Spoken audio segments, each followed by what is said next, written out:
Y es bien curioso cómo representan al miedo, ¿no? En esa película. Y bueno, vamos a irle dando sentido justamente a esa representación en esa película y pues al miedo en general, ¿no? Eh, una de las características más importantes es que pues es una emoción, es una emoción natural.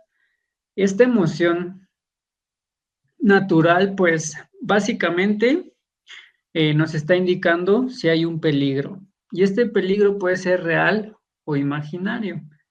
Entonces, tenemos que identificar eso. ¿Se acuerdan que yo les había comentado que el cerebro no sabe de mentiras? O sea, el cerebro no sabe qué es real o qué no es real. Yo puedo experimentar miedo, pero el cerebro no sabe si es real o es imaginario. Entonces, aquí es muy importante que podamos identificar, pues justo, para qué sirve el miedo, ¿no? ¿Cuáles son las principales características? Eh, y bueno, ahorita Lili me va a retroalimentar con lo que diga, pero básicamente tiene tres funciones el miedo. Las tres principales funciones que tiene es avanzar, detenerme o retroceder.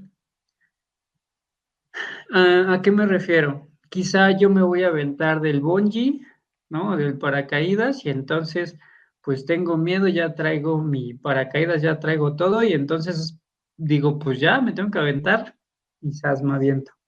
Ujú. Me van a atropellar, chin, me aviento a la banqueta o me aviento a otro lado. Esa es la función de avanzar en el miedo. Ujú. Cuando hay una sensación de detenerme, de quedarme en shock, también es otra de las funciones del miedo. Si yo necesito quedarme paralizado, que de repente estoy viviendo un asalto, que de repente estoy viviendo una situación violenta, quizá me congelo, como muchos animalitos le hacen, me congelo, finjo muerte, me pongo tieso, ¿no? Me escondo por ahí y no me muevo. Y esa es otra función de supervivencia. Ujú. Y la tercera función, que es retroceder, tiene pues justo que ver con también ponernos en una función de supervivencia. Me voy a cruzar la calle, chin, vienen muchos coches, me regreso. O iba a hacer algo y no sé, venía yo manejando, se me cierra un coche y ya le iba a echar bronca, pero ya vi que vienen muchos hombres y todos están bien grandototes. Sí, no, pues mejor me regreso, mejor ya no hago nada, ¿no? Entonces, esas tres funciones tiene. De ahí, pues bueno, va a haber otras reacciones, ¿no? Naturalmente, ¿no? Porque a lo mejor me dicen, es que sabes que a mí me daba miedo de chiquito cuando pasaba tal cosa. Es que a mí me daba miedo cuando mi mamá hacía tal. Es que cuando yo entré a la escuela y me pasó que este, no sé, que me iba a pasar algo en la escuela, yo sé que a lo mejor no le van a encontrar mucha asociación a esto que les digo. Pero bueno, antes de seguir avanzando, Lili, ¿tienes algo que sumar a esto que yo digo o Marta? Yo sumaría, Eric, que estoy totalmente de acuerdo contigo. El miedo es una emoción universal y está presente en todas las culturas y está presente en todas las religiones. Y tú dijiste algo bien importante, Eric. No solo es de los humanos, sino también vemos en los mamíferos presente el miedo. Y como tú dices, o sea, hay varios tipos de miedo y su función primordial cuando es un miedo para preservar nuestra especie, es precisamente alertarnos y muchas veces obligarnos a hacer un alto para preservar nuestra vida, para cuidar a nuestra familia, para evitar riesgos. Aquí más adelante seguramente tocarás cuando los miedos ya son patológicos. Entonces, pues tristemente, yo digo que desde los usos y costumbres, muchas veces se supondría, y lo sano sería, que fuéramos aprendiendo el miedo desde niños de forma natural. O sea, por lo general, cuando aprendes a gatear, pues se te va la manita y entonces te caes, te golpeas y te das cuenta porque empiezas a conocer y hacerte identificar. No, los niños no saben ponerle la palabra de miedo, pero en realidad el sentimiento que tienen es de miedo y de dolor. Entonces, se hacen precavidos para gatear, se hacen precavidos para caminar, pero tristemente hay en culturas, y sobre todo en la nuestra, en donde ya también el miedo empieza a ser parte de una educación y te educan a través del miedo, no a través de tu seguridad.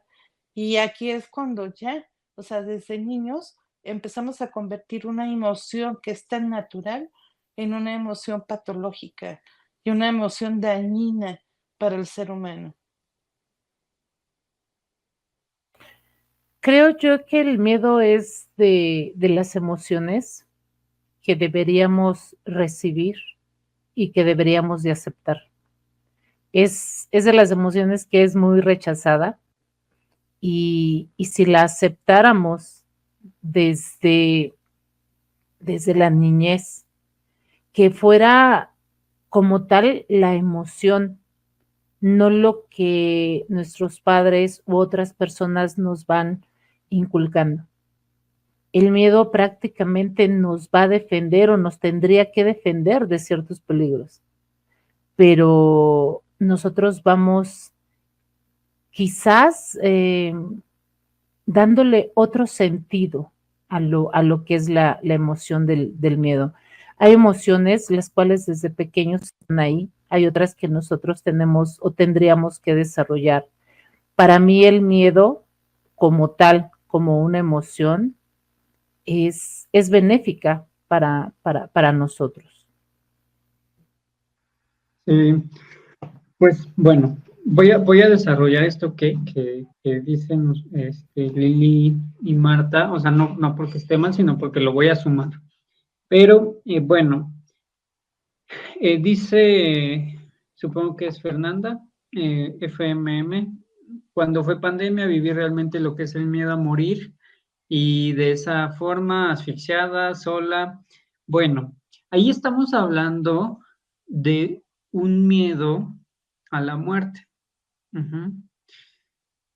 Y aquí tenemos que identificar muy bien, generalmente cuando hablamos de miedo, hay mucha asociación a sentir. ¿A qué me refiero? Es que si me dejan, ¿cómo me voy a sentir? Es que si se va, es que si me corren, es que si pasa algo, es que si me muero, es que si se queda solo, es que sí.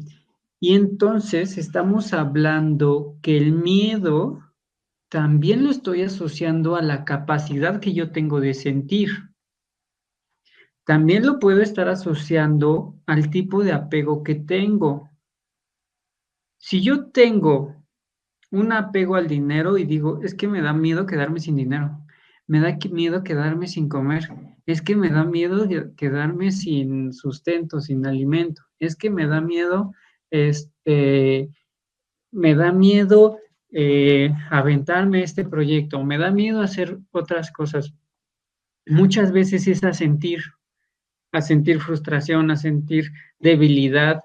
Fíjense como unas de las características en la película de Intensamente, el miedo es débil, no tiene mucha estructura física a comparación de la ira o del enojo. La ira es roja, es corpulento, es tenso, ¿sí? El miedo no, el miedo es desequilibrado, tiembla mucho, se lleva las manos a la boca, se lleva las manos aquí como protegiéndose, como cubriéndose. ¿Cómo es el miedo también? Pues con ojos grandes, ve. Cuando tú espantas a un niño o cuando tú espantas a las personas, ¿cómo sabemos que sintió miedo? Porque la pupila se exalta, ¿no? Entonces, muchas de las cosas que tenemos como reacción del miedo tienen que ver con eso. El ojo se hace grande, ¿por qué? Porque está reconociendo lo que tiene enfrente y está tratando de identificar rápidamente qué es eso que está ahí. Entonces, yo tengo el cuarto oscuro y de repente veo que pasa una sombra y el cuerpo dice, ¿qué pasó ahí? Entro en tensión, entro en miedo. Ahora, el miedo pues, está representado también así porque la inestabilidad que tiene, o sea, la desestructura que trae, o sea, no es estructurado, entonces tiembla. Cuando yo tiemblo, pierdo el control, ¿sí? Simbólicamente ya vamos a ver más adelante, vamos a hablar de enfermedades y de síntomas. Personas que tienen este tema del Parkinson, ¿sí? Generalmente fueron personas o son personas que pueden querer tener mucho control. Ojo, estoy hablando desde una generalidad, no estoy diciendo es regla, todos los Parkinson son así. No, pero si nos ponemos a investigar, vamos a encontrar mucha rigidez. Pero bueno, vamos a desarrollar después eso.